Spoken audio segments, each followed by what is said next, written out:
Buenas tardes a todos.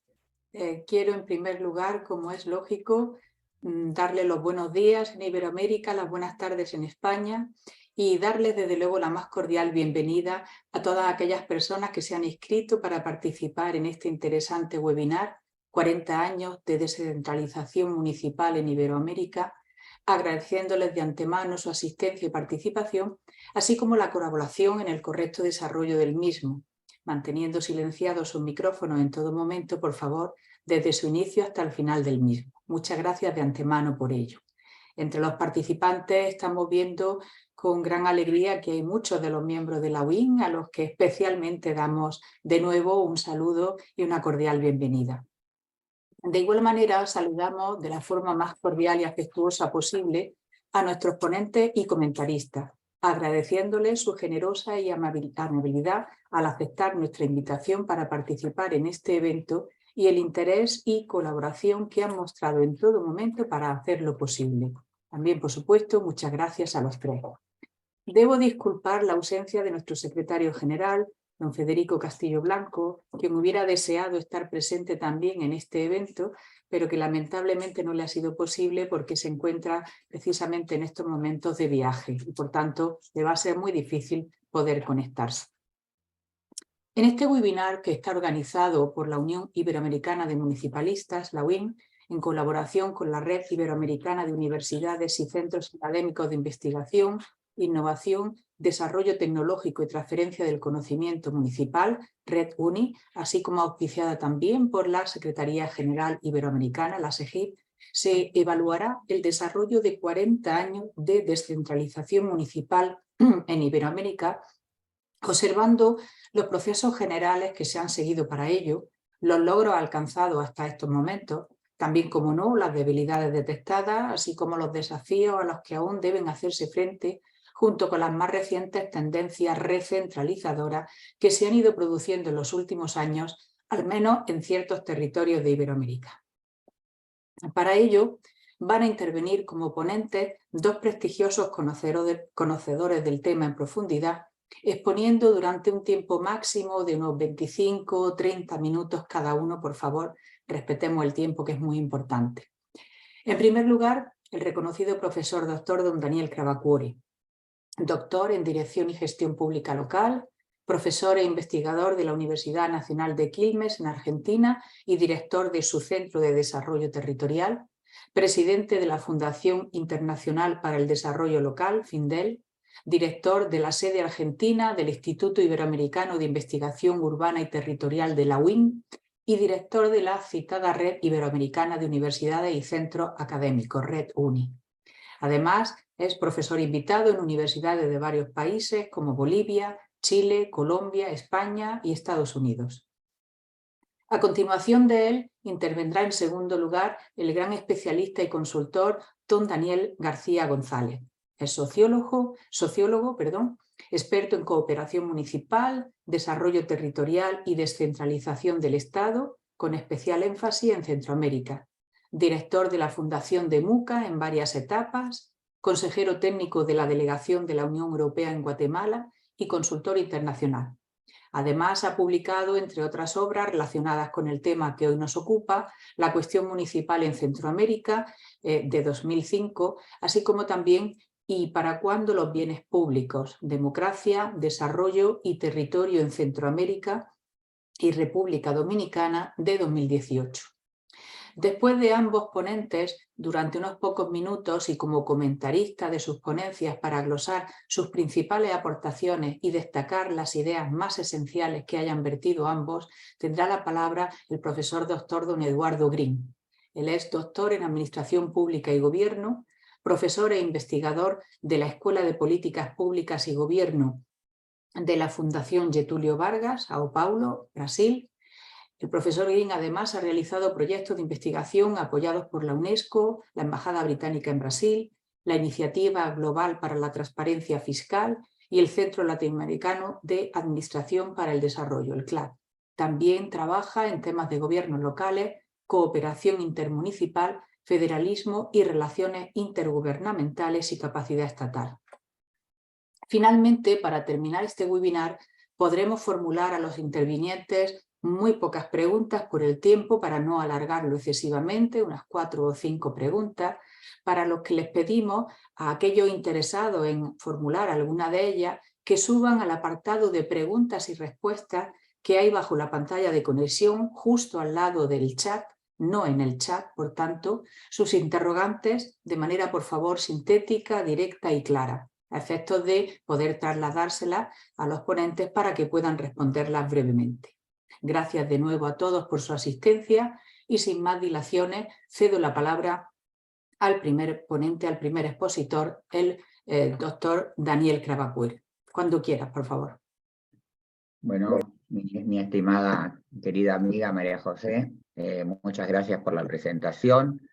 Mi agradecimiento a la Unión Iberoamericana de Municipalistas, a su secretario general, mi querido amigo Federico Castillo, que está hoy representado, acabo de ver, por la vicesecretaria general de la UIM, y bueno, mi familia en Granada, así que, pero muy complacido de tantos amigos que nos acompañan entre los participantes. Sin más, para responder al horario que tenemos de presentación. La pregunta motorizadora, ya me anticipo a lo que vamos a hacerlo. La UIM está preparando un número especial de su revista científica, la Revista Iberoamericana del Gobierno Local, y una de las preguntas que partió este número especial es el tema de 40 años de descentralización en Iberoamérica. Un poco más, un poco menos, ¿no? Pero son 4 décadas, de acuerdo al punto de partida que hagamos. Si partimos de la transición democrática en Portugal y España, ligeramente anterior, si partimos de algunos hechos como vamos a ver, la descentralización administrativa en Chile, la reforma del régimen constitucional en México, el 115 constitucional. La gran pregunta es, bueno, ¿qué pasó con la descentralización municipal en Iberoamérica, ¿no? Una evaluación de estos 40 años de descentralización municipal, que nos sirve para reflexionar respecto de dónde estamos, ¿no? Vos querida amiga María José, lo planteaste dentro de tu exposición inicial. ¿Qué pasa con la descentralización, con las tendencias recentralizadoras? Esta pregunta, el Consejo Académico de la UIM, de la revista de la UIM, se lo hizo el año pasado, Federico, tú, Eduardo Green, Cristina Rodríguez Acosta, que la vi, o sea, algunos de los miembros de la comisión, y bueno, y salió la idea de justamente de producir un número especial sobre la descentralización en América Latina. En esta tabla que tenemos ahí, que yo más o menos preparé, con una parte por lo menos de los países iberoamericanos, nosotros teníamos hace 4 décadas el inicio de un ciclo donde permanentemente había cambios, procesos, ¿no? Por distintas razones que vamos a analizar ahora muy brevemente, permanentemente estamos hablando de reformas descentralizadoras. Y cuando uno mira, yo los invito a mirar las fechas, ¿no? Ahí tienen los hitos de la descentralización y las fechas, y uno ahí debería mirar 94, 87, 88, década del 80, 86, 2002, 2009, Cuba, ahí vi que tenemos gente de Cuba, que es una excepcionalidad, por supuesto, en términos de reformas recientes, ¿no? La elección de alcaldes en el 88, bueno, España mismo, la reforma constitucional del 78. Entonces, estamos hablando de 4 décadas, ¿no? Y de pensar, ¿qué pasó en estas 4 décadas? ¿Por qué se hablaba tanto? ¿Por qué se produjo tanta reforma? Y la realidad es que encontramos hoy.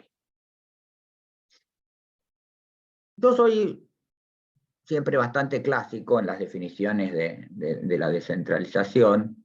Sigo a Cohen y Peterson en este clásico ya de los estudios de la descentralización. Y uno podría identificar 4 dimensiones, ¿no? Básicas de la descentralización, ¿no? La descentralización espacial, que buscaba, obviamente, limitar la concentración del desarrollo en enclaves territoriales, ¿no? Desde el campo de la economía territorial, básicamente, se había hecho mucho hincapié en algo que ha quedado muy en el discurso, ¿no? La teoría de los polos de desarrollo, por ejemplo, y más bien en la armonía del desarrollo territorial en todo tipo en nuestro caso, de territorios municipales, y la existencia, obviamente, de la idea del potencial de desarrollo que todo territorio, más allá de ser más grande o más pequeño en términos demográficos, en términos de capacidades, todo territorio tiene sus posibilidades de desarrollarse. La segunda dimensión es la descentralización hacia el mercado, fomentando el traspaso hacia el sector privado, básicamente de la prestación de servicios públicos. Esto, de acuerdo a los países, tiene una distinta significación, pero claramente es un proceso que abarca sobre todo la década de 1990, ¿no? Y me he tomado el atrevimiento de pintar en 2 colores, en un color distinto, las 2 dimensiones más clásicas, ¿no? Que en general cuando estamos pensando en la descentralización, pensamos más en la descentralización política, proponiendo una redistribución del poder y una mayor legitimidad democrática a favor de las comunidades locales. Esto va a abarcar, por ejemplo, ¿sí?, la elección de las autoridades, ¿no? Sea por primera vez en el rediseño de la organización territorial del Estado, o sea porque en muchos países se pasaba de gobiernos dictatoriales a gobiernos democráticos, y esta fue la oportunidad de reconstruir la confianza, ¿no?, de la sociedad en el Estado. Y por último, la descentralización administrativa, ¿no?, suponiendo la transferencia de competencias, recursos y capacidades decisionales hacia los gobiernos locales, ¿no?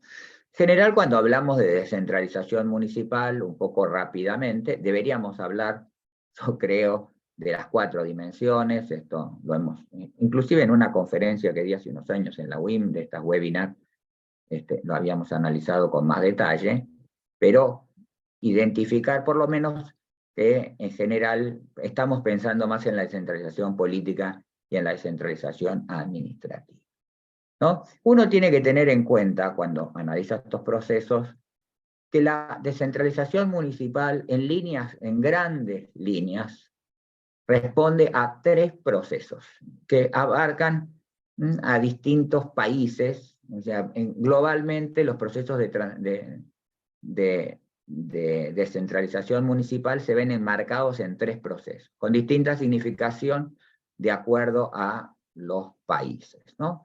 Un primero es lo que en la ciencia política se conoce con el nombre de transición democrática, o sea, el pasaje de gobiernos dictatoriales a gobiernos democráticos, ¿no? Si uno piensa en Iberoamérica, a mediados de la década del 70, aún todos los países estaban bajo gobiernos autocráticos, ¿no?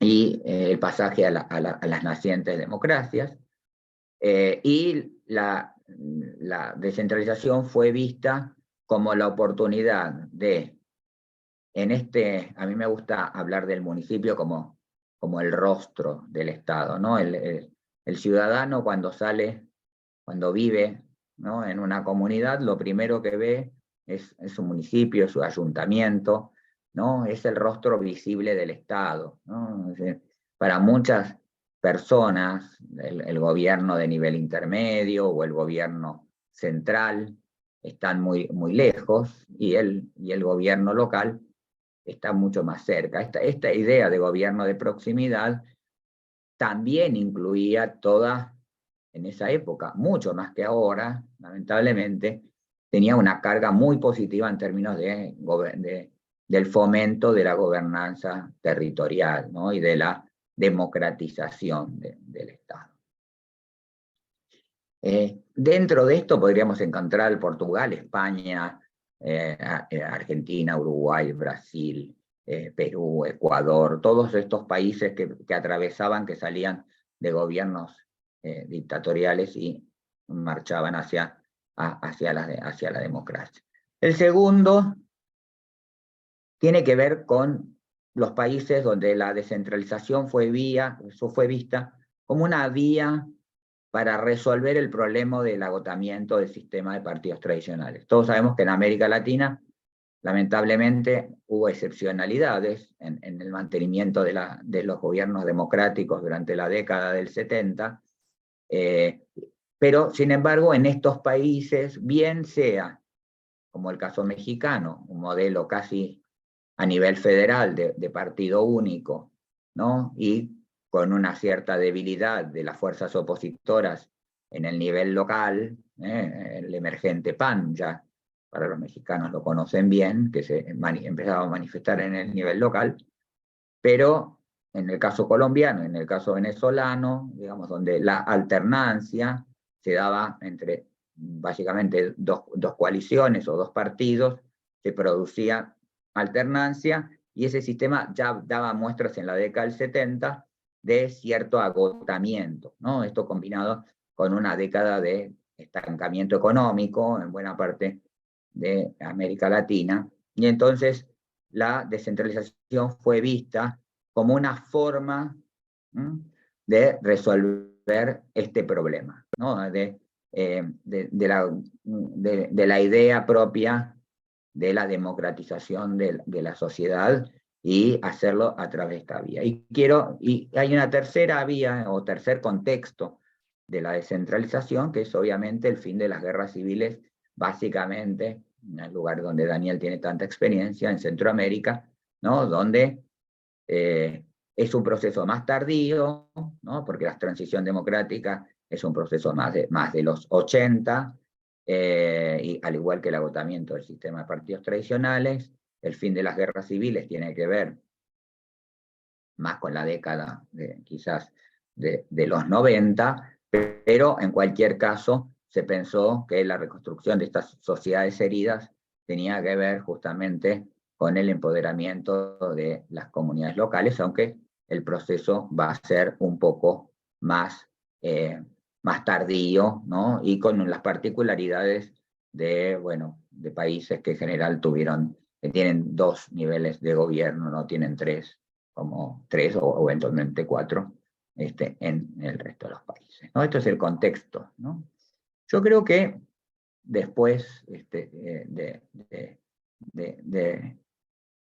los hitos principales, el inicio lo podemos poner, yo creo que es una cosa fundamental, nada más que como hecho, que la descentralización política tiene un fuerte componente en la elección directa de las autoridades municipales, en Portugal, en España, en Perú, ¿no? En Argentina, en Uruguay, en Brasil, y también por primera vez en algunos otros países, ¿no?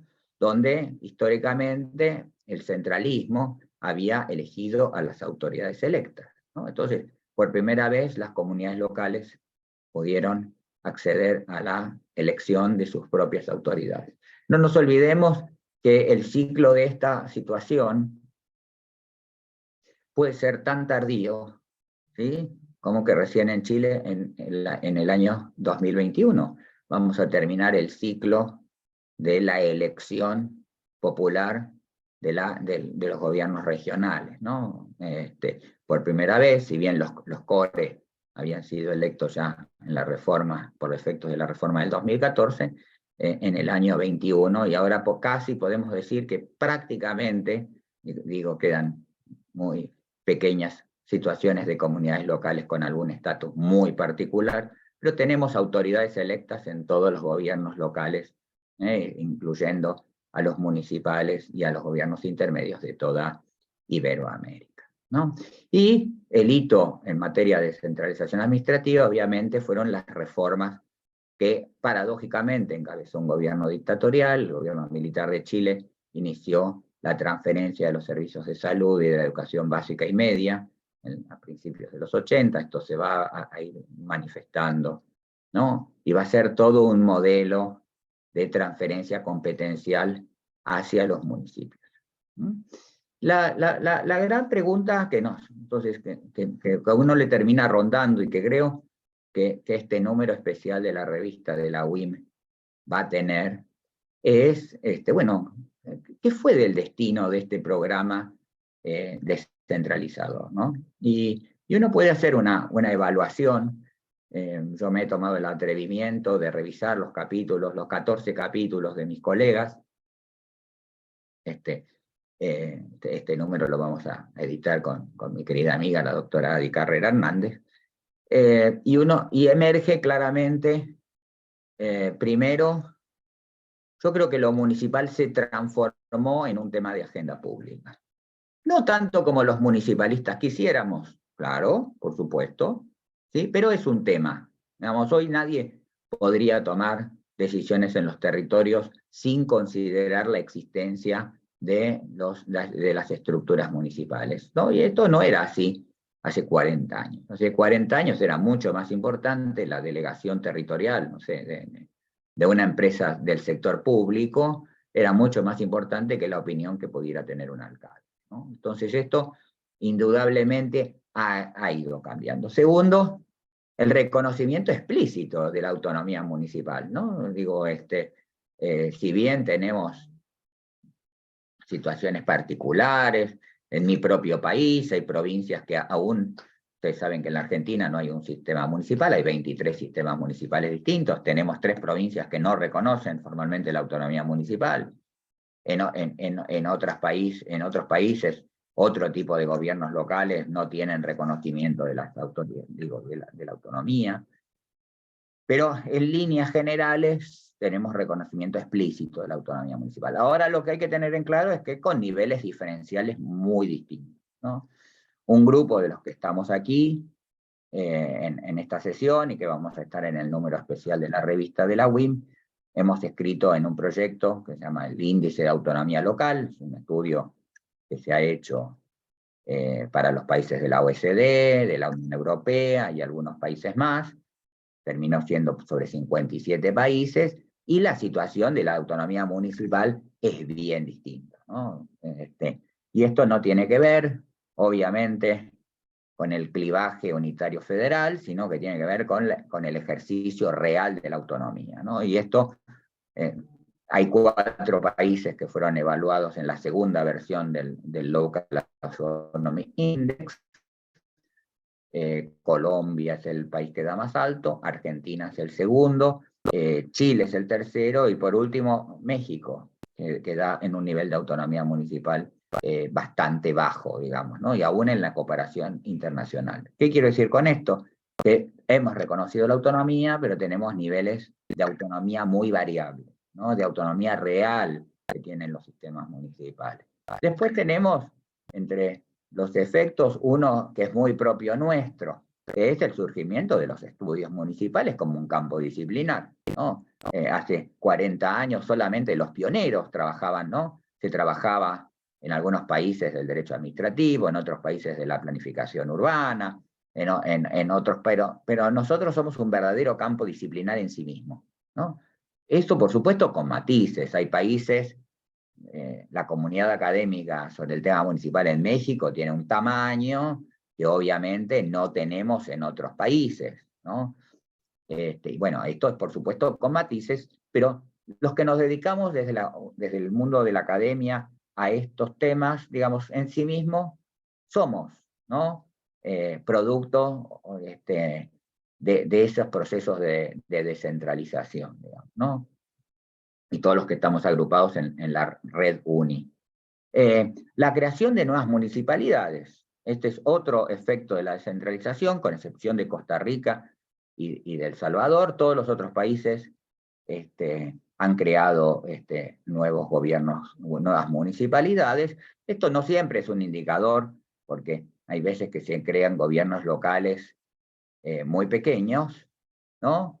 Pero nos parece sí un proceso relevante el identificar, digamos, ¿no? Que los estados se pongan a crear municipalidades es toda una definición de la importancia. Y algunos países han crecido en un número bastante significativo. Paradójicamente, pero esto lo conocemos bien y también lo conocemos de la realidad española, no somos un continente o un subcontinente muy afín a la fusión municipal, ¿no? Y esto nos plantea desafíos de gestión territorial a futuro que los municipalistas deberíamos ocuparnos, digamos, ¿no? Porque muchos países exitosos de OECD, por ejemplo, han avanzado en estrategias de fusión municipal, ¿no? Y nosotros no lo tenemos. Tenemos el surgimiento de una clase política con experiencia municipal, ¿no? Hemos tenido varios presidentes en la región que lo que han sido es, previamente a ser presidentes, han sido alcaldes, ¿no? Algunos, obviamente, de ciudades capitales, pero no necesariamente, ¿no? Pero hemos atravesado, a nadie hubiera ocurrido, ¿no? Antes de los años 80, que un alcalde, digamos, podía llegar a ser presidente, y sin embargo esto ha sido un indicador, ¿no? Tenemos experiencias positivas de participación ciudadana, por supuesto que muy limitadas, ¿no? A lo que muchos de los que nos consideramos municipalistas, ¿no? Además de mi caso de ser académico, digamos, yo creo, ¿no? en que la descentralización es un proceso positivo para la mejora de condiciones del desarrollo de los ciudadanos. Tenemos el problema de las limitantes de la participación, ¿no? Pero tenemos experiencias ya de qué saber hacer y qué no.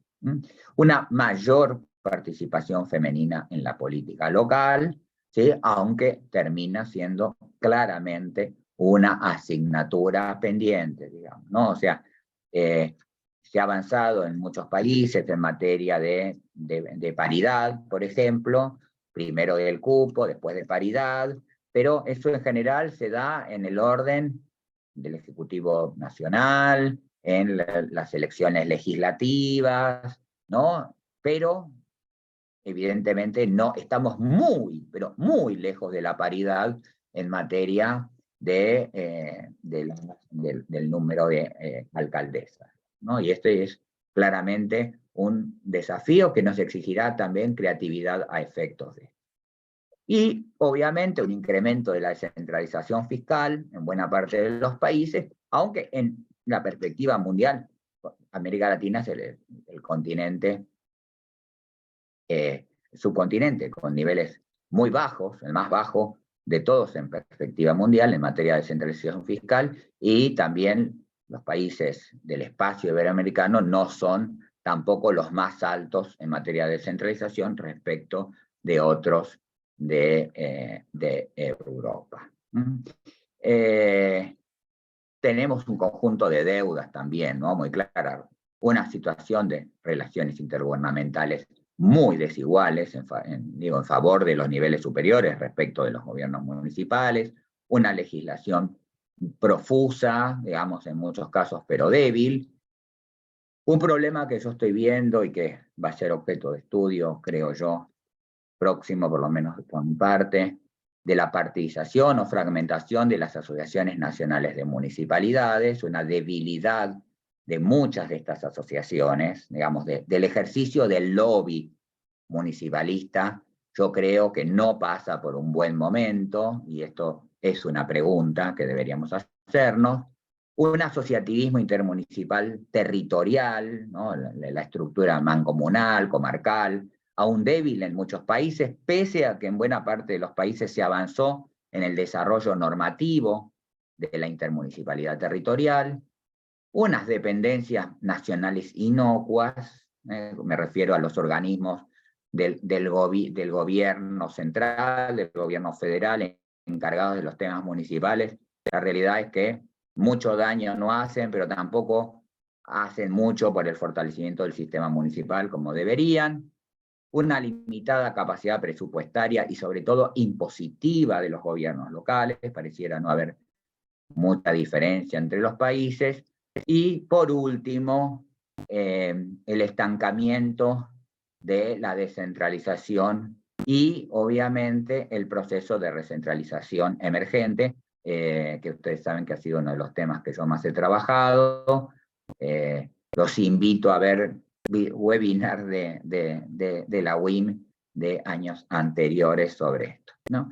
Bueno, esta evaluación que yo les hago llegar es un poco, usando las palabras que se utilizan ahora, es stalkear, ¿no? Es contarles un poco de qué va el número especial de la revista iberoamericana del gobierno local, la revista científica de la UIM. Se va a presentar en Valdivia el 4 de diciembre del 23, en ocasión del Congreso de la UIM, y contarles un poco del proyecto, mínimamente. Obviamente que los editores somos la doctora Erika Herrera Hernández, de la Universidad Popular Autónoma del Estado de Puebla, en México, y un servidor. Tiene 2 artículos introductorios, el doctor Andrew Nixon, que todos conocerán, ¿no? Por ser quien quizás a mediados de los 90 inició en América Latina los estudios, digamos, de los temas municipales, y la doctora Claudia Avellaneda, que está haciendo un fellow este año en Stanford sobre descentralización en América Latina. Y bueno, y después un conjunto de capítulos, no están todos los países, igualmente van a ser 2 tomos la revista. Va a haber un capítulo de Argentina, de Bolivia, que está el profesor Iván Velázquez Castellanos, profesor de la UMSA, bueno, mi querido amigo Eduardo Green, la doctora Violeta Palavicini de la Universidad de Costa Rica por Costa Rica, el doctor Egon Montesinos en Chile, la doctora Lisette Pérez Hernández de la Universidad de La Habana, junto con Ada Guzón, mi querida amiga del CEDEL de Cuba, que quizás es el caso más reciente de descentralización, y eso tiene una curiosidad. El caso colombiano, que lo escribe el prestigioso académico don Ricardo Bello Gómez, que está en Texas University, en Estados Unidos, Pablo Sanabria, que está en la Universidad Atlántica en Florida, también en Estados Unidos, Santiago Leiva, en Ecuador, un equipo liderado por Marco Córdoba en Flaxo, de Ecuador, en España, Concepción Barrera Rodríguez de la Universidad de Sevilla, Federico Castillo, Susana Castillo, María José, todos de la Universidad de Granada, y Juan José La Villarrubira de la Universidad Complutense. En México el capítulo de ADI, en Perú el equipo del doctor Edgar Quispe Mamani de la Universidad Nacional del Altiplano, de Portugal Felipe Teles de la Universidad de Aveiro, de República Dominicana lo conocerán, profesor de la Universidad de Santo Domingo, Gregorio Montero, por muchos años a cargo del CLAD, y en el Uruguay, el doctor Martín Fraijedo, el director de la carrera de Ciencia Política, con una de sus doctorandas de la Universidad de la República, y en Venezuela el doctor Carlos Mascareña, profesor de la Universidad Central de Venezuela. Como podrán ver, nos ha tocado editar un número, un verdadero Dream Team del mundo académico municipal, que yo tengo mucho gusto, estoy honrado de poder editar este número especial, y que, como dice Federico Castillo, digamos, creemos que estamos montando una revista, un número especial, /libro, como ustedes saben, en 2 tomos, que será también un antes y un después en la evaluación de los procesos de descentralización municipal. Nada más, agradecer enormemente a la UIM, a toda la directiva de la UIM, María José, vos por coordinar, y le cedo la palabra a mi compañero de panel, a Daniel. Muchas gracias, Daniel, por el esfuerzo de síntesis, que sabemos que siempre es un problema en estas ocasiones. Gracias. Cuando quiera, Daniel García, por favor. Bueno, muy buenos días y buenas tardes aquí. Es una gran satisfacción para mí y un honor estar en este webinar, en esta plataforma de análisis y valoración de 40 años de descentralización municipal en Iberoamérica. Agradezco a la UIN esta invitación y, como siempre, estoy muy a gusto en los espacios de UIN, así que este no será diferente. Y vamos a tratar de ser sintéticos. Desde luego estamos en un tema complejo, ¿no? 40 años, 30, 40 minutos, 3 horas, va a ser muy difícil de dar cuenta de todo lo que ha pasado, y por eso admiro la capacidad y el rigor de mi colega y tocayo Daniel, el doctor Daniel Crabacore, que ha hecho una presentación exquisita desde el punto de vista conceptual y muy atinada. Así que, bueno, eso me ayuda también a mí a poder avanzar rápidamente en lo que sea la intervención. Como sabéis, me voy a centrar más en lo que es esta valoración en el caso de Centroamérica, aunque desde luego, bueno, hay, como ya ha señalado el doctor Crabacore, coincide en buena medida con lo que ha sucedido en otras latitudes, incluyendo en los aspectos que correspondan en España y Portugal, para incluir todo Iberoamérica. Bien, voy a presentar muy brevemente el PowerPoint, en el que de manera rápida daré cuenta de lo que va a ser mi presentación, para poder después centrarme un poco en algunos aspectos. En primer lugar, no sé si se puede, María José, presentar el...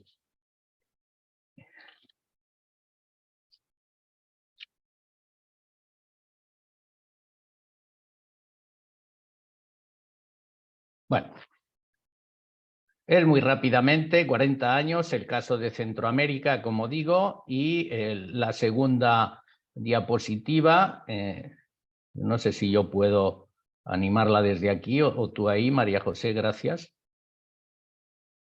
Eso, muy rápidamente. El ciclo de la descentralización ha finalizado, es decir, si se inició hace 40 años, suponemos que ha avanzado, o puede ser que entendamos que finalizó.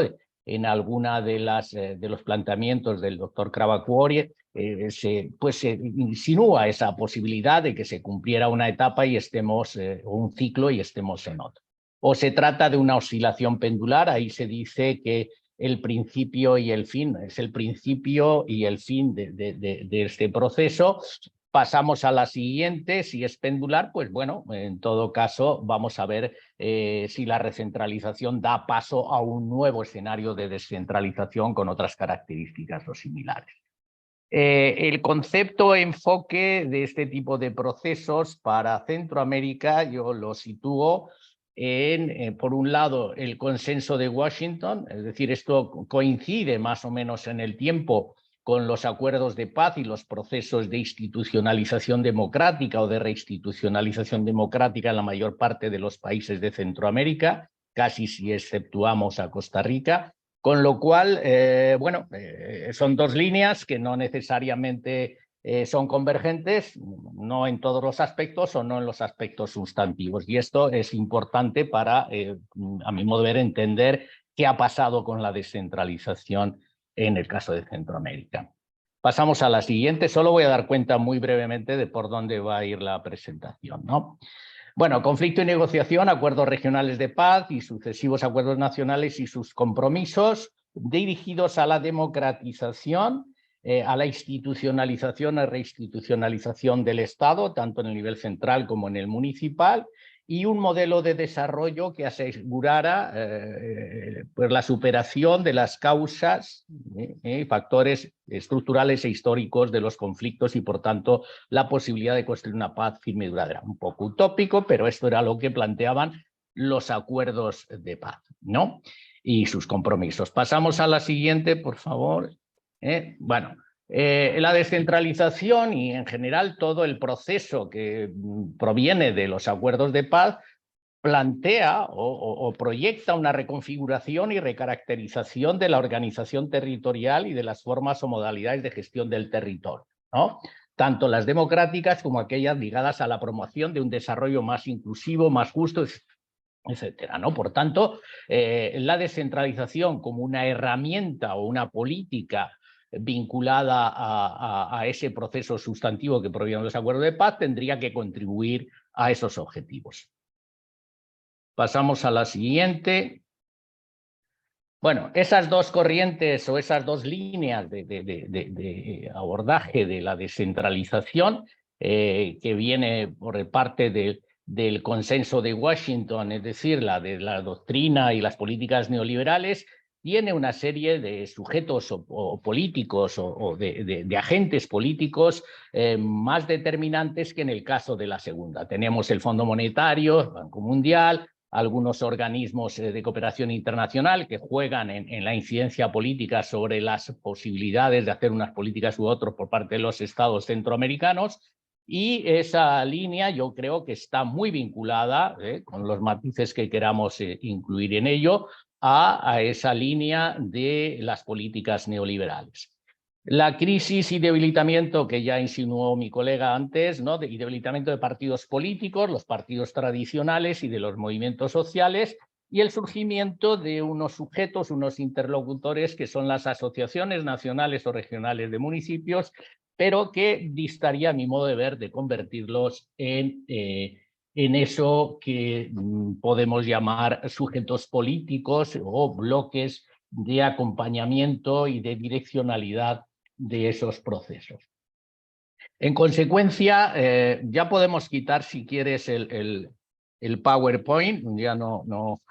De alguna manera, digamos, tenemos un proceso que arranca en Centroamérica antes incluso de los acuerdos de paz, cuando en Costa Rica se pone en marcha la CORIM en inicio de los años 80, que es la Comisión de Reforma Integral del régimen municipal, ya comienza a plantear esa descentralización. Estamos hablando de un gobierno del Partido Socialdemócrata de Costa Rica, que es el Partido Liberación Nacional, o en el caso de Guatemala, por ejemplo, con el sistema de consejos de desarrollo, ¿no? Y sobre todo los consejos comunitarios. Después eso se reforma y se crean los consejos municipales también y los consejos departamentales y regionales, inclusive el Consejo Nacional. Esto tiene que ver con otro sujeto político importante, que es el Partido Demócrata Cristiano, que gobierna en ese momento en Guatemala y que introduce un primer planteamiento sobre las políticas territoriales y las políticas de desarrollo en los territorios, vinculada, como digo, a esa visión más ligada al comunitarismo, ¿no?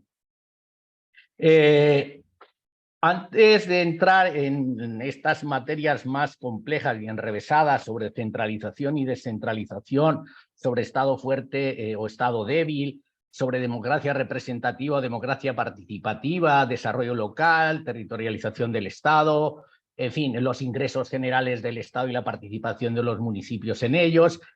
Voy a simplificar o a tratar de simplificar esta mirada más centroamericana, diciendo, por ejemplo, que la descentralización municipal de los años 80, cuando Costa Rica constituye la CORIN y en Guatemala el situado constitucional, tiene que ver con un proceso de municipalización más que con la descentralización, que en Guatemala no se llega a plantear hasta finales de la década de los 90 y en particular con el paquete de la descentralización en el año 2002.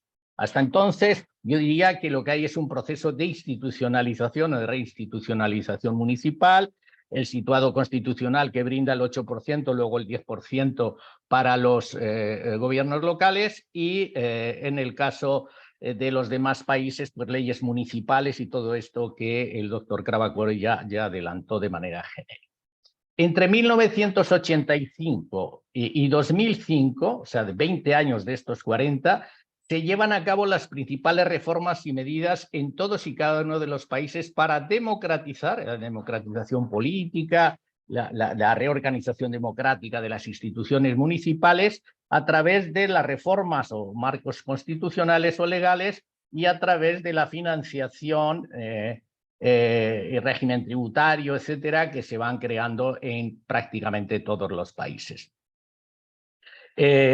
La elección de autoridades por el voto popular se cierra en todos los países que no lo tenían, como el caso de Panamá o el caso de Costa Rica, que es hasta el año también 2002, es decir, inicios del 21, y un proceso asociativo nacional y regional, también lo de las mancomunidades que ya fue citado, etcétera, y también la inclusión, como no podía ser de otro modo, en un proceso que se vincula en los acuerdos de paz y en sus compromisos, particularmente para el caso de Guatemala, pero no solo, que es el tema de los pueblos y comunidades indígenas. Es decir, se crea la Asociación de Autoridades y Alcaldes y Autoridades Indígenas, en el caso de Guatemala, es decir, se empieza a abrirse un poco el proceso de cumplimiento de los acuerdos en el plano territorial, también en aspectos etnoculturales, ¿no?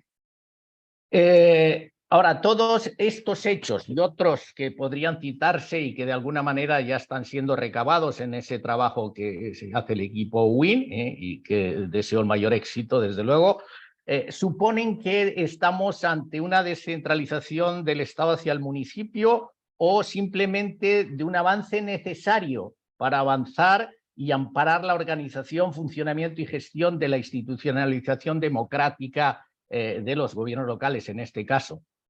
Tiendo a pensar en principio que no es una descentralización efectiva del Estado al territorio.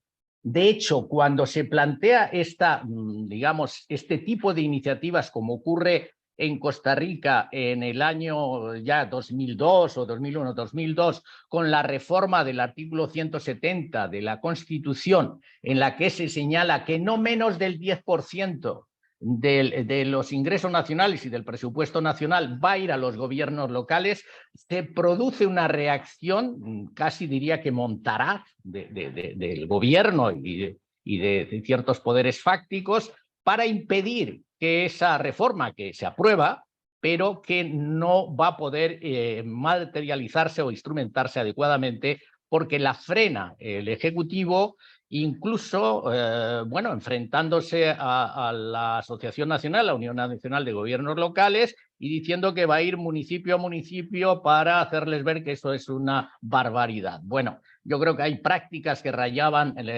una conducta no democrática, ¿verdad?, y de sentido común, pero efectivamente lo que pone de manifiesto es que cuando se plantea una descentralización que exprese la reconfiguración o recaracterización del Estado en el territorio, el sistema no está dispuesto. Por lo tanto, la descentralización como tal, rigurosamente, no se produce. Están dispuestos a aceptar algún tipo de institucionalización, el régimen tributario, etcétera, pero eso que signifique ajustar el modelo del Estado, un Estado unitario, como en todo Centroamérica, no parece que haya consenso, no parece que haya acuerdos sustantivos y prácticamente, desde mi punto de vista, ahí se frenan, como ocurre en Guatemala con el paquete de la descentralización del 2002, donde el sistema de consejos se deja intacto y se deja como un pilar, y es un sistema que viene desde el periodo contrainsurgente y que desde luego no estaba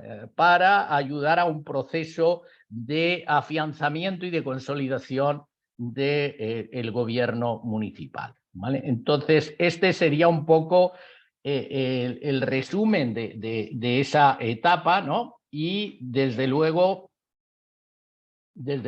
no es que remarque especialmente que no haya descentralización municipal. Digo que rigurosamente yo no creo.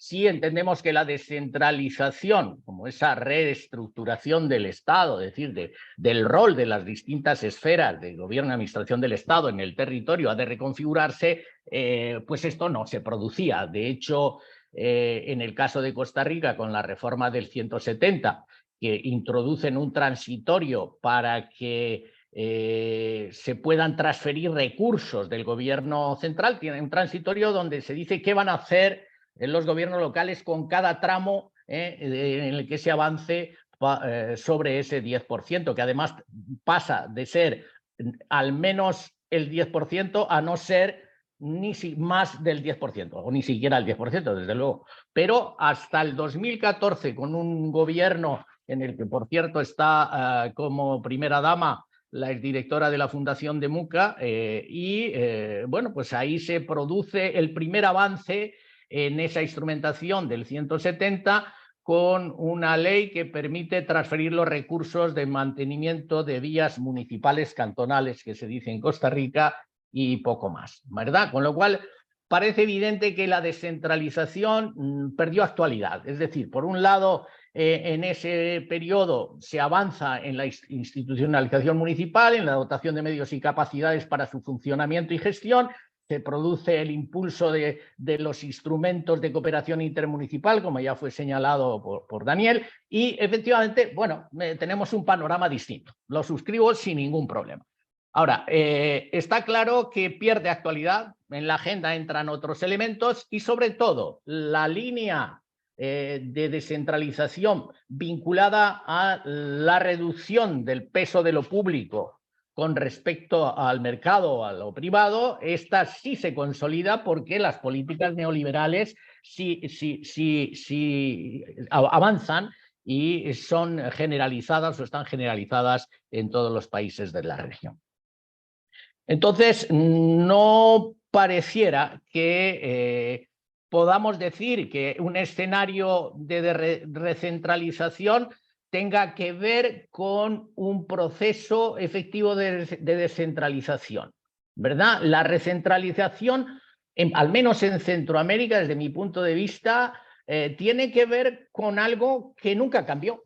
El Estado centralizado nunca cambió, ni en el plano político, ni en el plano económico, ni en el plano cultural. Es decir, no ha habido un cambio de cultura política en términos generales, ¿verdad? Y con lo cual, lo que ha habido es una acentuación coyuntural de la centralización, sea dentro de crisis específicas como la pandemia, o sea ante fenómenos más estructurales como la violencia urbana, el tema de las maras, lo que está ocurriendo en El Salvador, etcétera, Nicaragua en otra dimensión, que no tiene que ver con la violencia urbana, desde luego, pero hay un afianzamiento de la centralización que nunca se fue, ¿vale? Entonces, esto para mí es muy importante a la hora de valorar dónde estamos y qué se puede hacer, al menos en el caso de Centroamérica.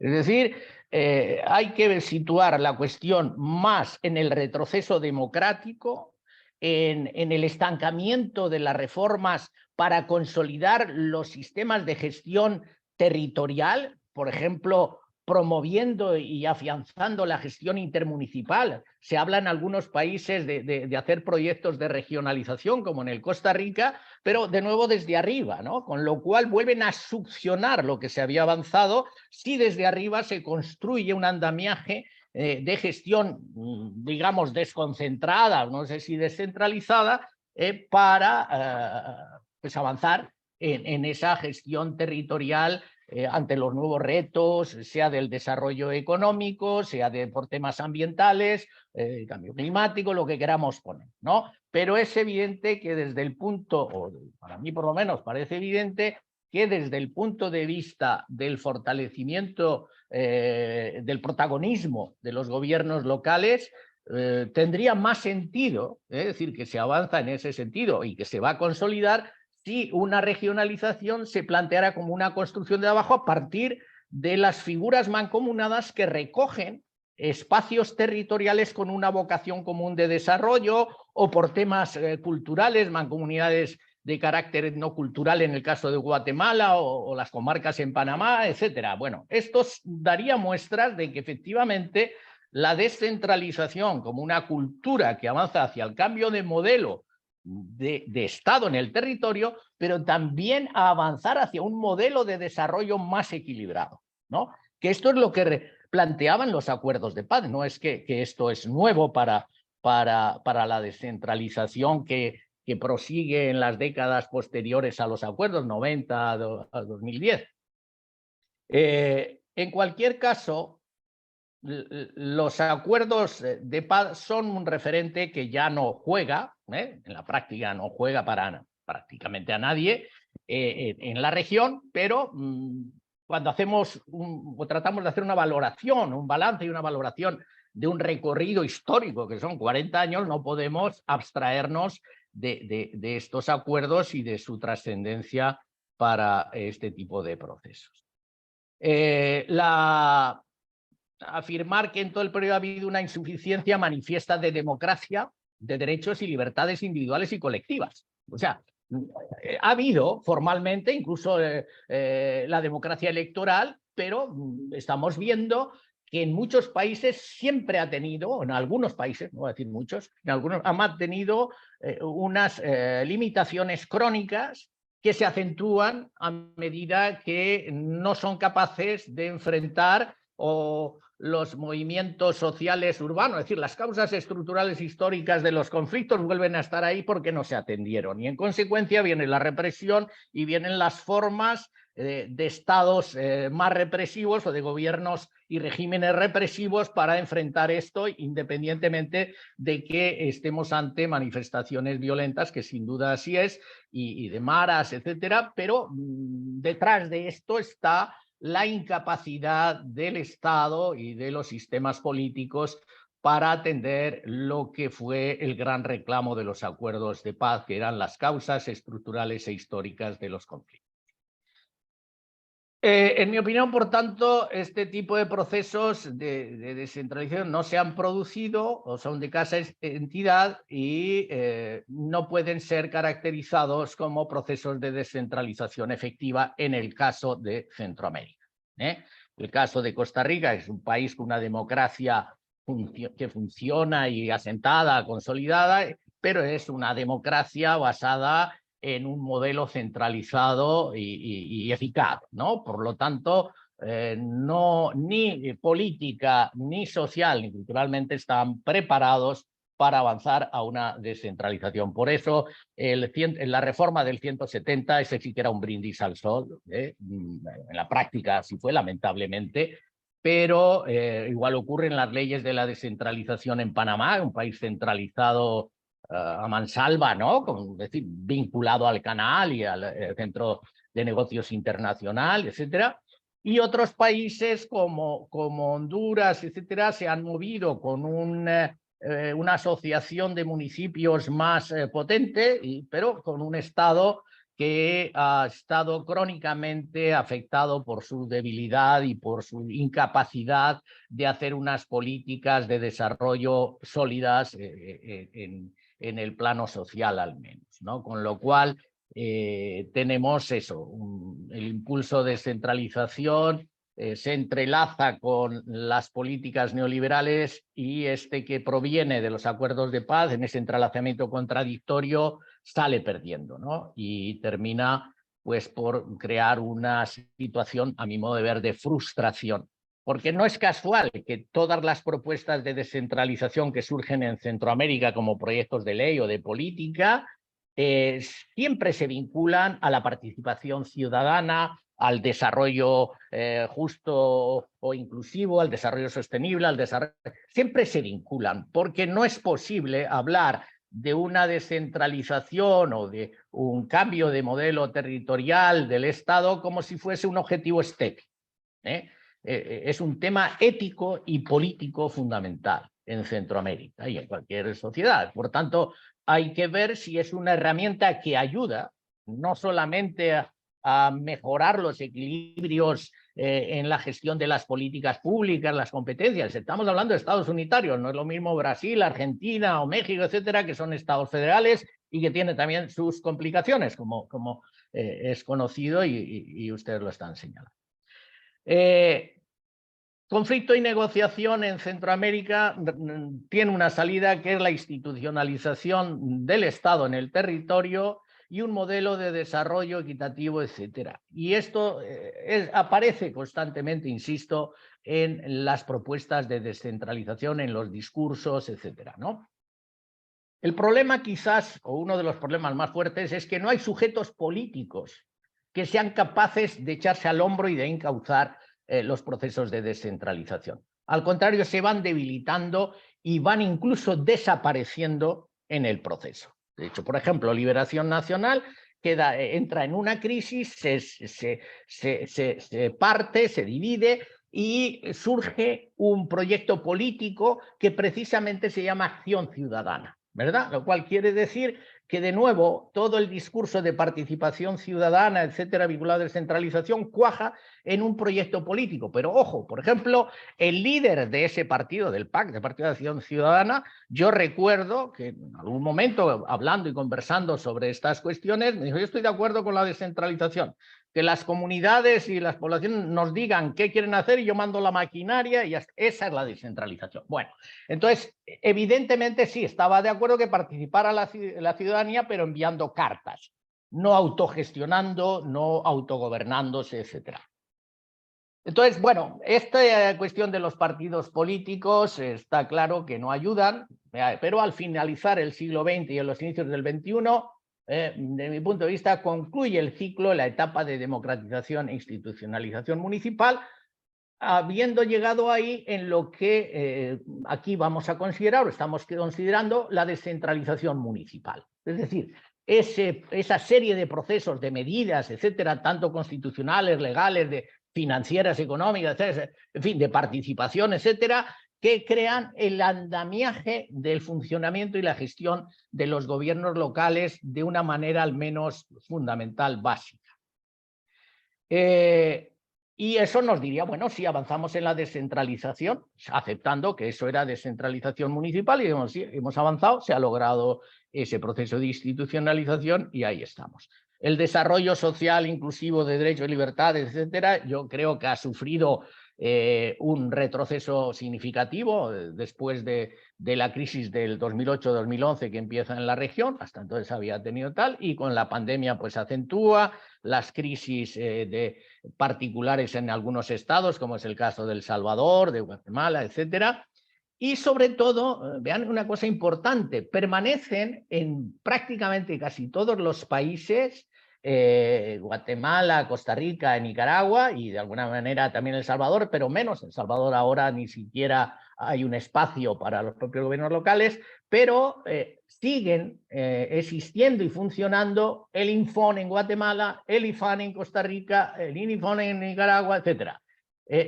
¿Dónde está la reconfiguración del Estado si este tipo de entidades que eran los bloqueadores o los controladores del sistema municipal del territorio siguen vivitos y coleando? Pues muy difícil, muy difícil. En definitiva, el balance de 40 años de descentralización del Estado al territorio, en el caso de Centroamérica, hay que decir que hay una institucionalización fundamental, hay una dotación técnica y financiera, hay instrumentos intermunicipales, etcétera, pero no hay una reconfiguración del Estado que haga posible y viable la consolidación del protagonismo de los actores políticos redefinidos o consolidados en los territorios que llamamos gobiernos municipales, municipalidades, etcétera. No ha habido esas condiciones para lanzar esos procesos. Hay una crisis y debilitamiento de partidos políticos y también de los movimientos sociales.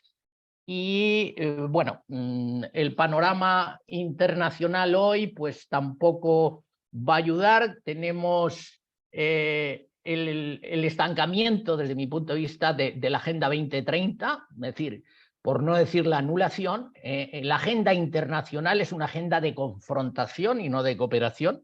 Por lo tanto, la Agenda 2030 se basa en la cooperación, en el diálogo, en las alianzas internacionales, y hoy la agenda ha virado, ¿no? La han hecho virar hacia un escenario de confrontación. Por tanto, no creo que esto nos permita ser muy optimistas sobre lo que puede pasar en los próximos años.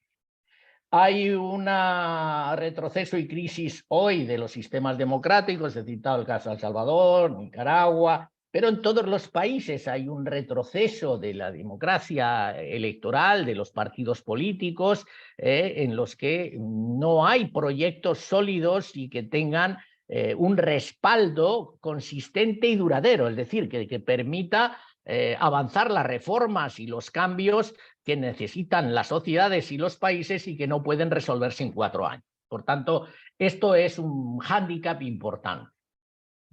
Yo diría que en medio de todo esto y de lo que supone, digamos, de impacto negativo al modelo que surge de los acuerdos de paz, también se podría decir que hay una crisis del neoliberalismo, es decir, prácticamente está en declive si miramos incluso el cambio de contenidos en la agenda internacional, ¿vale? Y con esto voy a ir finalizando. Si termina ese ciclo y hay oportunidades para refundar el conjunto del Estado, etcétera, no en el corto plazo. Habría que ver qué sale de toda esta crisis que hoy vivimos en el plano internacional, pero también en el plano regional, y por dónde se pueden atisbar las nuevas iniciativas que puedan, políticas me refiero, de reconstrucción de los consensos fundamentales para un desarrollo inclusivo, para una democracia de más calidad, etcétera. Y yo creo que ahí, en el caso de Centroamérica, habría que pensar y esperar que el sistema de integración pudiese ser el gran motor o el motor principal de estos cambios. Tal como está el panorama hoy, pues no lo va a ser. Este es más bien un reclamo o una demanda que se puede hacer, como diciendo, bueno, si estamos hablando de territorios, de los gobiernos territoriales, y hay un sistema de integración regional que tiene escasas competencias sobre las políticas de desarrollo general, pues podría ser que la alianza entre el SICA y los gobiernos locales diera para aventurar un nuevo modelo, un nuevo ciclo de descentralización que si no supera la centralización vigente y que seguirá adelante, al menos abra o permita abrir algunos espacios de construcción de plataformas de desarrollo territorial basadas en la cooperación intermunicipal y en la cooperación del sistema con todo el andamiaje territorial. En definitiva, y concluyo, lo viejo no termina de morir y lo nuevo parece estar en un parto complicado. Por tanto, no nos queda más que tener, yo creo que, bueno, seguir trabajando, investigando y proponiendo como hacen los compañeros de la OIN, como hace Daniel, y, bueno, esperar y todos con dosis de lo que siempre nos ha caracterizado a todos los que estamos en estas plataformas, en WIN y demás, que es un compromiso con la solidaridad y con los proyectos de una democracia sustantiva, sólida, y con un desarrollo inclusivo, con cara de mujer, con cara de pueblos y comunidades indígenas, con cara de todos los pueblos y comunidades de este planeta y particularmente la comunidad iberoamericana. Muchas gracias. Muchas gracias, Daniel.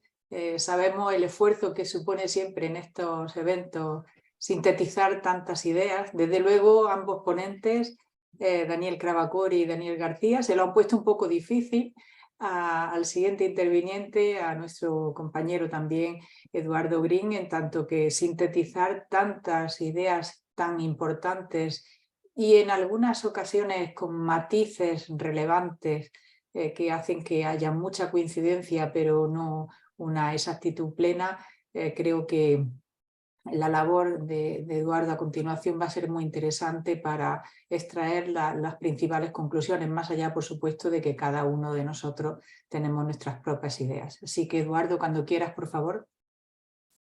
Bueno, buenas tardes desde Brasil, buenos días de distintas partes de Iberoamérica. Yo quisiera inicialmente agradecer la invitación de María José en nombre de la UIN y del equipo todo de la UIN que está organizando este webinar. Sobre todo acá para mí es una gran alegría otra vez compartir una actividad con mi amigo Daniel Cravacori, que lo saludo de manera muy fraternal después de tanto tiempo, otra vez estar con nosotros, esto nos da una gran alegría. Al profesor Daniel González, que lo conozco el día de hoy, también una estupenda charla, muchísimas gracias, y he aprendido muchísimo con vos, bueno, y a todas y a todos de distintos lados de nuestros países que nos congregan de manera muy fraternal de la comunidad iberoamericana como un todo. Bien, yo he escuchado muy atentamente las charlas de los tocayos, los Danieles, y claro, por supuesto, tengo acá un poco también de algo personal o autoral, por así les comentar, el tiempo que me toca de algo como 10 minutos para bueno, añadir algo para el debate que vamos a hacer a la continuación. De acuerdo con lo que comentaba Daniel, los Danieles, me parece que una primera conclusión que tenemos, y yo hago de conclusión que me parece que el cambio descentralizador que empezó, de acuerdo con la tabla histórica que presentó Daniel Cravacori, empezó por los 80 y avanzó hasta los 2000, fue de distintas maneras y claro, con cada contexto nacional, con su propia historia y secuencia, pero seguramente la grande reforma del Estado, sobre todo en Iberoamérica y sobre todo en Latinoamérica, teniendo en cuenta nuestro histórico de autoritarismo y centralización.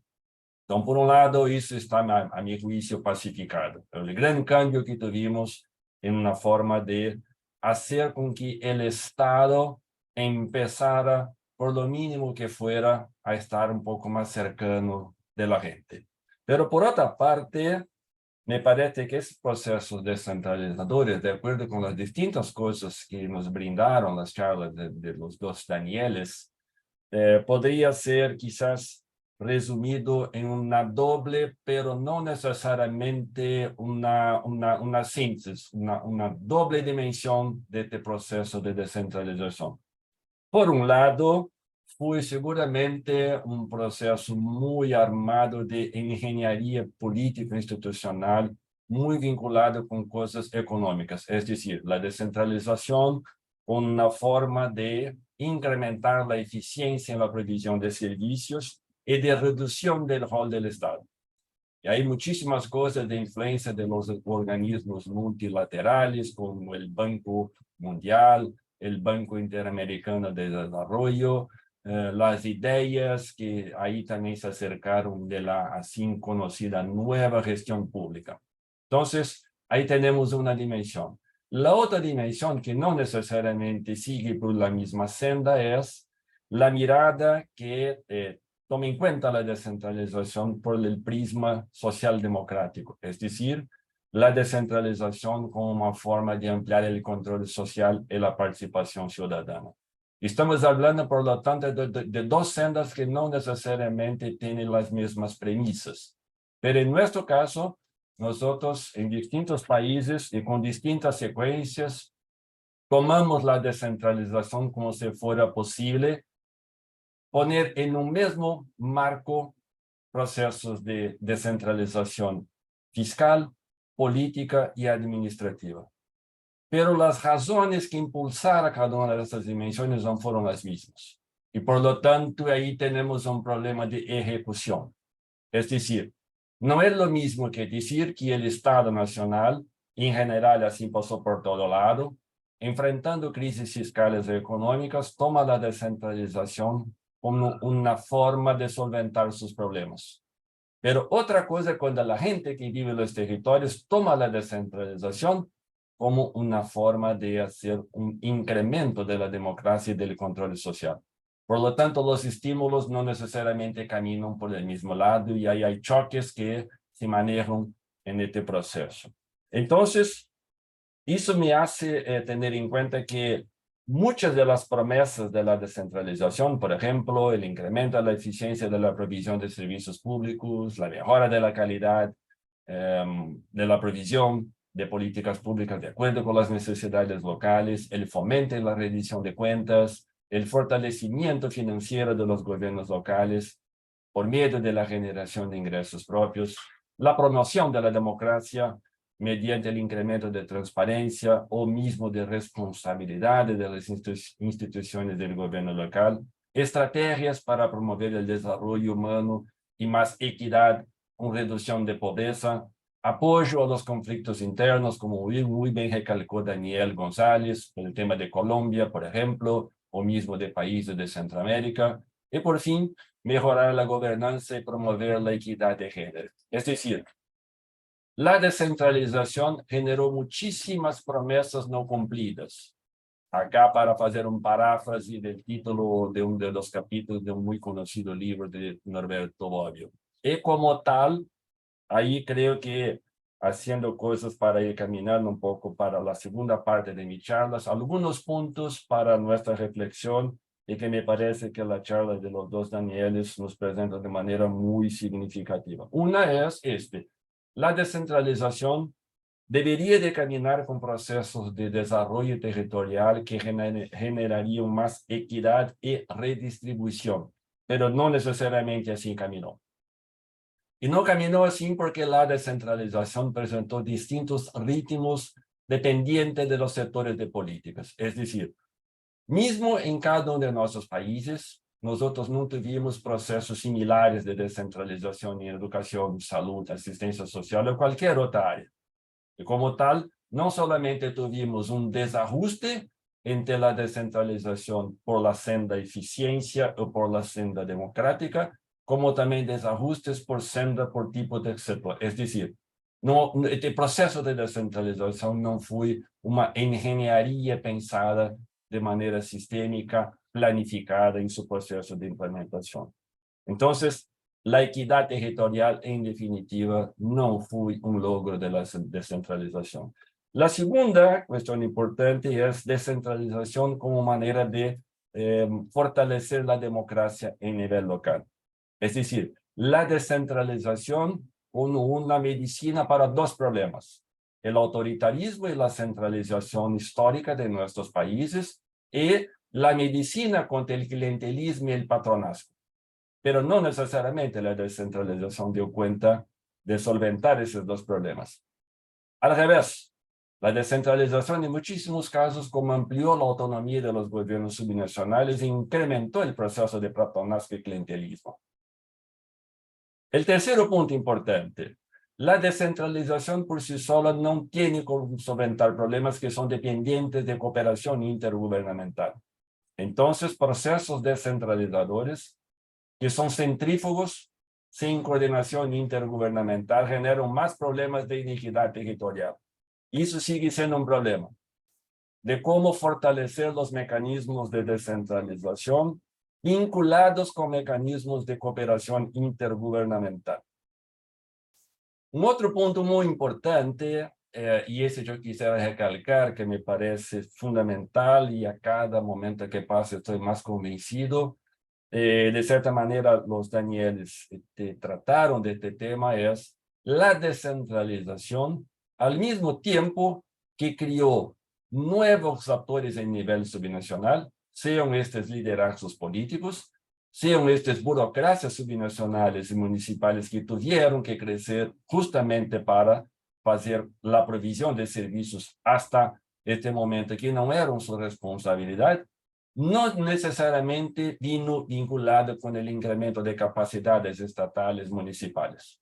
Y acá hablo de capacidad de provisión de servicios, capacidad de planificación, capacidad de gestión, capacidad de generar ingresos propios y por ahí se va. Eso es un problema muy serio, porque si la descentralización tiene como un objetivo, un hito muy importante, ampliar la responsabilidad de los gobiernos municipales, debería de venir acompañada con más capacidades estatales. Pero el gap que nosotros identificamos año após año es más creciente en este campo. Y como tal, eso genera problemas en la provisión de servicios y como tal, eso también genera problemas de bajo control y de corrupción. Es decir, tenemos ahí desafíos muy fuertes porque las promesas de la descentralización, de que más autonomía municipal debería de ir seguida por más eficiencia en la provisión de servicios, más equidad, más democracia, reducción del clientelismo y patronazgo, más capacidad estatal, está muy lejos de ser efectivamente una realidad. Y eso todo hace con que entonces, algo que Daniel Cavalcori mencionó al final de su charla, me parezca ser una senda muy importante en términos empíricos y mismo de investigación académica, que es el tema de la así llamada reversión recentralizadora. Hay tres puntos muy rápidos que me parece que deberíamos nosotros de tener en cuenta. Uno es que esta reversión recentralizadora no es lo mismo que decir que los gobiernos nacionales están quitando responsabilidades de los gobiernos municipales en la provisión de servicios, pero sí que están incrementando la capacidad de control y regulación, es decir, imponiendo más reglas, imponiendo más restricciones, quitando la autonomía de los gobiernos municipales, que era justamente una de las promesas de la descentralización. Pero por otra parte, ese es un proceso más complejo, porque la recentralización camina por algunas sendas, pero sigue manteniendo la senda descentralizadora por otro lado. Es decir, estamos delante de un proceso que aún tenemos que investigar más, pero es una realidad con distintas miradas en Argentina, Brasil, México, Perú, Bolivia, Colombia, tantos otros países donde tenemos conocimiento. Es decir, la descentralización no es un proceso de transferencia fija del poder, pues la descentralización sigue siendo un juego político donde las élites nacionales manejan acuerdos con las élites municipales y subnacionales y ahí se producen distintos arreglos políticos dependiente de un conjunto de circunstancias. Y concluyo con algo que me parece ser un poco en la senda de la cita final de Daniel González, que la descentralización sigue siendo una marca relevante, pero sigue siendo una tarea inconclusa o inconclusiva.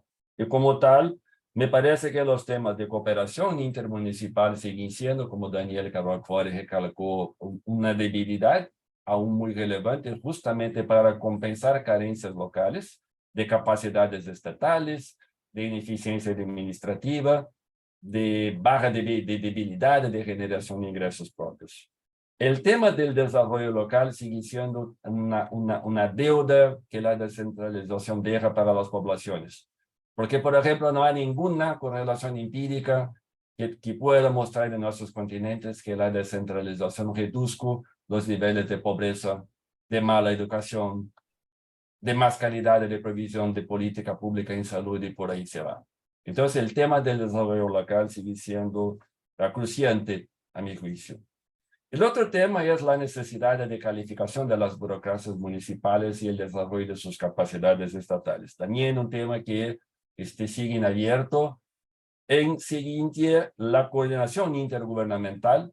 La descentralización no es lo mismo que decir que los gobiernos municipales o subnacionales deben de trabajar aislados unos de los otros, sea la cooperación intergubernamental horizontal, sea mismo la vertical. El tema del control social sigue siendo una deuda muy fuerte. Daniel comentaba ahí, si quiero recalcar, algunas pocas experiencias de auditorías sociales en Argentina, los presupuestos participativos en Brasil y en otros países también, pero no necesariamente con fuerza suficiente para hacer algo que era una promesa de la descentralización, que las poblaciones locales podrían de controlar sus liderazgos políticos. Eso no pasa. Y debería de ser algo que estuviera en la agenda descentralizadora.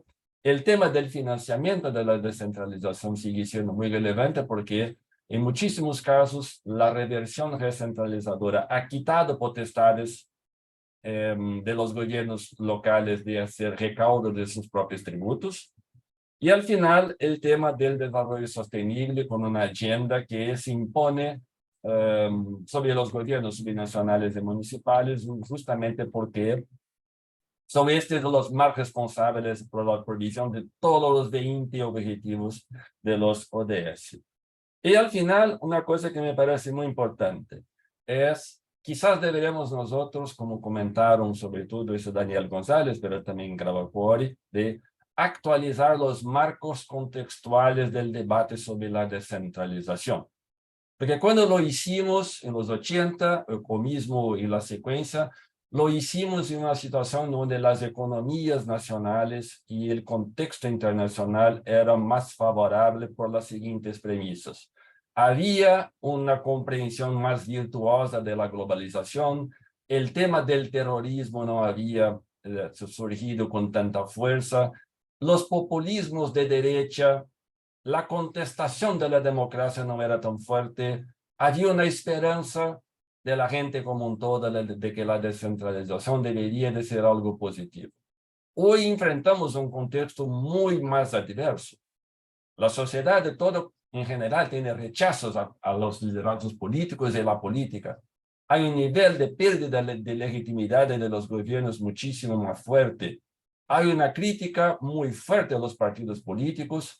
Hay una descreencia de la gente de que la participación ciudadana puede cambiar su nivel de vida y por ahí se va. Como tal, los contextos donde debemos actualizar el debate sobre la descentralización me parece que cambia, pero por una parte cambia en el sentido no de que la descentralización se va a parar. Por eso que les comentaba que es una tarea inconclusa, pero tenemos que actualizar las premisas de ese debate justamente para que podamos avanzar aún más en este proceso de acuerdo con las necesidades que tienen los gobiernos locales en términos de más capacidad administrativa, fiscal, democrática y de política pública. Bien, básicamente esto, les agradezco la oportunidad en nombre de María José una vez más y todo el equipo de la OI. Muchísimas gracias a los compañeros de los Danieles también y a todas y a todos queda a disposición. Muchas gracias. Muchas gracias, Eduardo. Sin duda, muy interesantes las reflexiones que has planteado, ¿no? Realmente no hay tanto, quizá hay alguna pregunta y también alguna reflexión que creo que es interesante en cualquier caso hacerla notar, ¿no? Una de las participantes que precisamente es compañera y querida amiga de nuestra red de universidades, la doctora Cristina Rodríguez Acosta, han hecho esta reflexión que creo que va muy al hilo de todo lo que se está exponiendo aquí, ¿no? El reconocimiento de lo municipal como tema de la agenda pública es evidente cuando vemos el trabajo que impulsan hoy día organizaciones como el BID, el Banco Mundial y Naciones Unidas, donde después de mucho tiempo hay una realización de que los municipios son esenciales para la obtención de los objetivos de desarrollo sostenible. Aquí se han mencionado, ¿no? La localización de esos objetivos de desarrollo sostenible exige reconocer el papel del municipalismo. Sin embargo, sabemos que nos quedan deficiencias en temas de capacidad que debemos seguir trabajando, una deuda pendiente de la descentralización municipal. Sin duda es así, querida amiga. Y sí hay una pregunta desde la Asociación de Nicaragua Libre que dice, me salta una hipótesis de trabajo. Si la descentralización en Centroamérica fue hija del proceso de democratización de los conflictos, al reinstalarse el autoritarismo, se frustró la esperanza de la descentralización. ¿Es así? Creo que va quizá un poco más dirigida a Daniel García, pero en cualquier caso, una vez que él intervenga, si quiere también añadir algo Daniel Carbacure, por supuesto, o el propio Eduardo Green, claro. Daniel, por favor, ¿quieres comentar alguna cosa al respecto? Sí, bueno, yo coincido. Me parece que es una hipótesis sólida, ¿no? Efectivamente, el planteamiento de democratización, que a fin de cuentas pues no deja de ser, en sentido amplio, una descentralización, la medida en que distribuye el poder, en este caso empoderando a la ciudadanía de manera general, es decir, los sujetos políticos son los ciudadanos y los espacios colectivos, en este caso los municipios. En el momento que ese tipo de procesos que traía un empujón significativo de los acuerdos y los compromisos de paz, es decir, había cierto optimismo y había voluntades políticas para empujar ese tipo de procesos, no quiere decir que no había otras voluntades que empujaban en dirección, sino contraria, por lo menos le ponían trabas a eso. En el momento que esto fracasa y que hay una recesión, un retroceso democrático, de democratización de la sociedad, del Estado, es decir, los partidos políticos entran en crisis, incluso van cambiando por lo que estamos diciendo, ya no solo dentro de los propios partidos, como podía ser el caso de Nicaragua, es decir, un partido que estuvo matriculado estrictamente en el meollo de las transformaciones sociales de Centroamérica, pues bueno, entra en una crisis y convierte en un proceso autoritario, ¿no? Y con lo cual las posibilidades de avanzar en la descentralización no se dan, es decir, no hay condiciones para eso, pero por un retroceso democrático, es decir, hay un empobrecimiento de la democracia, por no decir pues una salida autoritaria, ¿no? Entonces sí, coincidiría con esa hipótesis. ¿Queréis añadir algún comentario, Daniel, Eduardo? ¿No? No, no.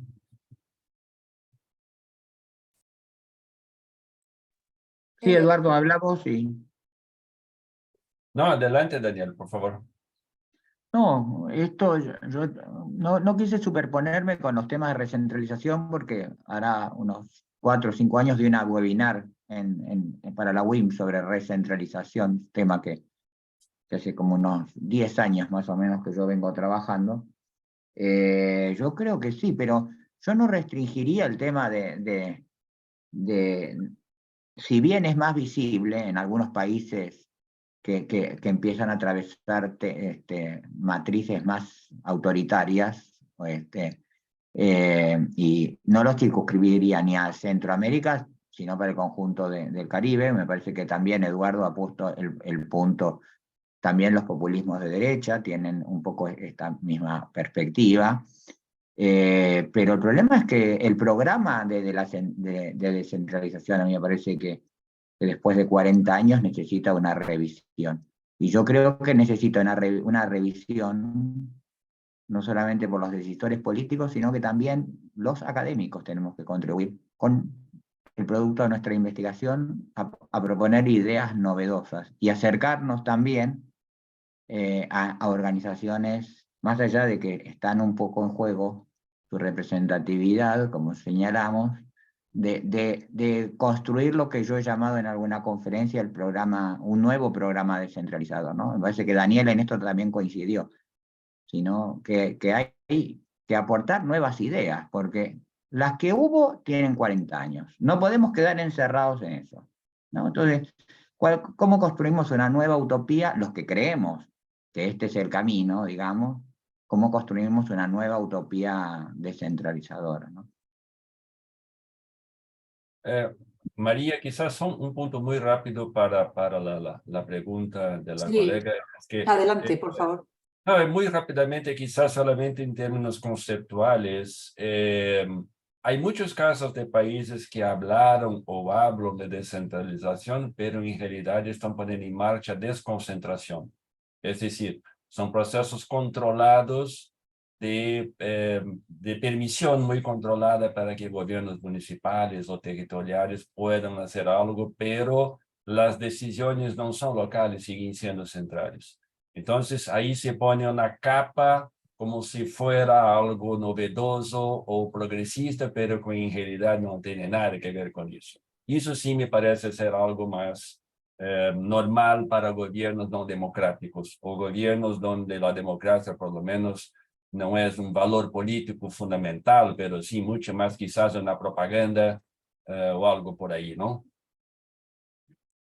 Bueno, hay dos últimas preguntas que vamos a dar paso y yo rogaría, por favor, a los ponentes que sean muy sintéticos en su respuesta, pero creo que realmente tienen importancia como para dar al menos la oportunidad de algún minuto de respuesta. Por una parte, Leocadia nos pregunta ¿cómo trabajarían ustedes el tema de la corrupción gubernamental desde un gobierno local? Ya que vemos que es uno de los males que no deja avanzar, como organismo descentralizado. Y la otra, respecto a la descentralización, la plantea France, Portugal, hay un proceso de recentralización, como por ejemplo la creación de entidades de gobierno central en los departamentos que le hacen paralelismo a la gestión municipal, además de un estancamiento del proceso de descentralización. ¿Qué opinan? ¿Qué pasó con la descentralización fiscal? Dejamos estas dos últimas preguntas y rogaría, por favor, el esfuerzo mayor de síntesis en la respuesta. Gracias. Bueno, lo paso para los ponentes principales. Me pongo por último. Daniel. Bueno, Daniel Cravacure, por favor. Creo que la corrupción no solamente sobre la descentralización, me parece que la corrupción es uno de los grandes males que atenta contra la vida democrática, digamos, ¿no? Y más en nuestro continente, ¿no? Y entonces me parece que hay mucho que trabajar ahí en materia de transparencia y de rendición de cuentas, pero para eso faltan un montón de otras cosas, como por ejemplo más participación ciudadana, ¿no? Una asignatura que se ha ido perdiendo un poco en el camino. Y sobre la segunda pregunta, y con esto termino brevemente, sí, efectivamente, la recentralización tiene distintas modalidades, distintas prácticas, en algunos es la creación de nuevas institucionalidades, en el otro es la reducción impositiva, en otras es la reversión competencial. En general la descentralización política es menor, o sea, eventualmente lo que hay es una devaluación del poder político, pero también los propios alcaldes muchas veces hacen juego a esto en la debilidad del lobby, ¿no? Que es una de mis preocupaciones, digamos, ¿no? La debilidad cada vez mayor del lobby municipalista. Daniel García, por favor. Muy brevemente, creo que está dicho bastante claro sobre el tema de la corrupción. Es un tema de todos, quiero decir, es un tema social, es un tema político, un tema institucional. Y haciendo alusión al libro a la publicación de los bienes públicos, ¿para cuándo los bienes públicos? Precisamente en ese balance de lo que ha pasado en Centroamérica, sin que tenga que ver solo con la corrupción y demás, se dice y se reclama la centralidad de lo público. La centralidad de lo público no solamente como el Estado o el sector público, que esos serían los medios para obtener los bienes públicos, que en este trabajo los situamos en los derechos fundamentales, en los derechos y las libertades fundamentales para lo cual desde las constituciones han de trabajar las instituciones. Y precisamente eso, ni en los gobiernos nacionales ni en los gobiernos locales, de manera general, salvadas excepciones, está presente. La centralidad de lo público. ¿Qué es lo que es una institución como un gobierno municipal o el Estado en su conjunto? Pues un entramado público que está al servicio, como fija la Constitución, de los derechos, las libertades, responsabilidades y, desde luego, el mejor tratamiento de los bienes públicos. Y respecto a la segunda cuestión, la fiscalidad y de alguna manera pues esta recentralización de medios y capacidades, yo creo que simplemente no se ha avanzado y al no avanzar tú te estancas. ¿Por qué? Porque las exigencias y los problemas se vuelven más complicados y si no avanzas en el desarrollo fiscal, en la financiación de ese tipo de procesos con un sentido estratégico, evidentemente no es posible que se plantee que hay capacidad para resolverlo. Por tanto, el que no se avance es un estancamiento y estancar es retroceder. Bueno, muy rápidamente, yo creo que el primer tema de la corrupción tiene que ver con algo que debería de ser tratada como política republicana de Estado, no de gobierno. ¿Qué quiero decir yo con esto? Es muy importante que los gobiernos pongan en marcha lo que controlan. Los gobiernos no controlan la participación ciudadana. Deben de estimularla, por supuesto, pero no tiene garantía que van a tener 20, 30 miles de personas participando. Pero los gobiernos controlan, por ejemplo, la modernización de sus contralorías. Los gobiernos controlan la modernización de procedimientos para verificación de cosas malas. Los gobiernos controlan los flujos administrativos para el combate a la corrupción. Eso debería de ser un proceso de modernización de capacidades estatales. Organismos de contralorías más fuertes para dar cuenta de este proceso.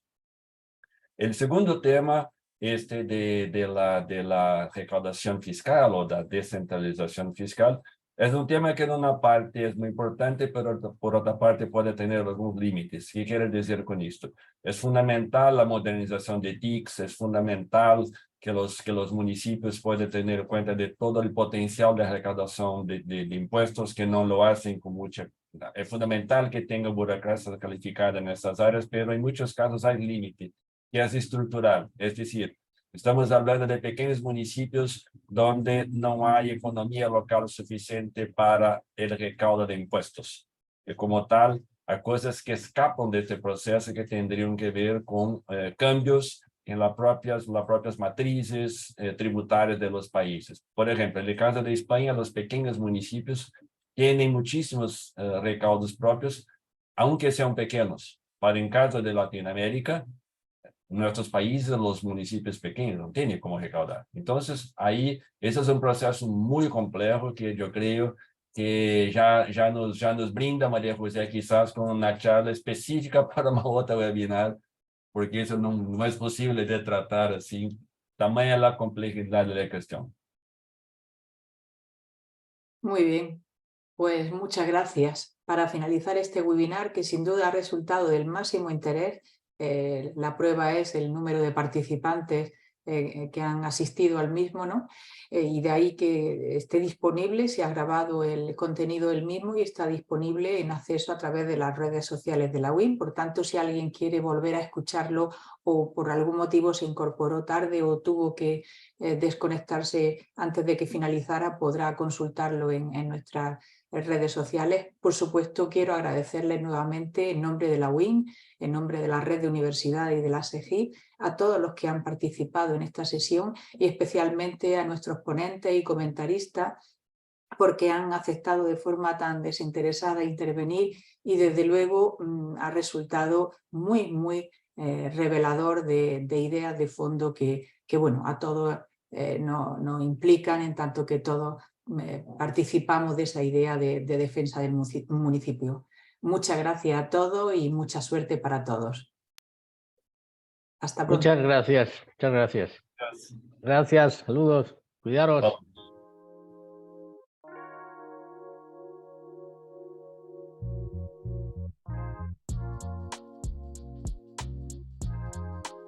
Seguimos.